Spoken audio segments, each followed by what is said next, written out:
Comme chaque week-end, notre rubrique, et avant de partir pour Londres, qui se lance dans la conquête du ciel avec de multiples projets de gratte-ciel, faisons un tour du monde de ces tours qui se construisent comme un concours, un besoin d'exprimer sa puissance économique en atteignant des sommets, des chiffres et des lettres.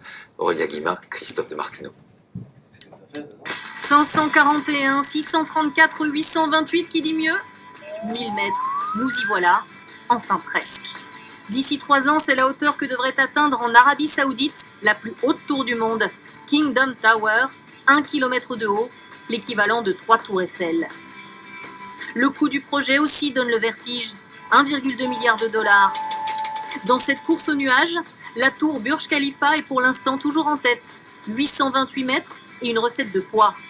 Pour une tour qui tient debout, comptez 330 000 mètres cubes de béton, 39 000 tonnes d'acier, 140 000 mètres carrés de verre, assemblez 5 Airbus et vous aurez le poids total.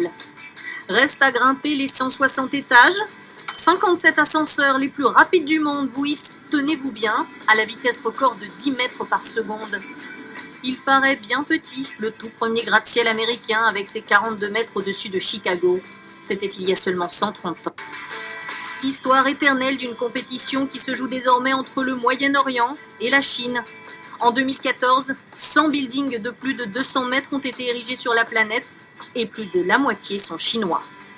Et la France dans tout ça? Elle vise moins haut, mais elle peut compter sur une valeur sûre. Avec ses 324 mètres, notre bonne vieille tour Eiffel attire 3 fois plus de touristes que Burj Khalifa et pour la voir, devinez quoi? On vient même des Émirats. Alors la Chine, les Émirats, mais également, vous allez le voir en Europe, une ville qui entend également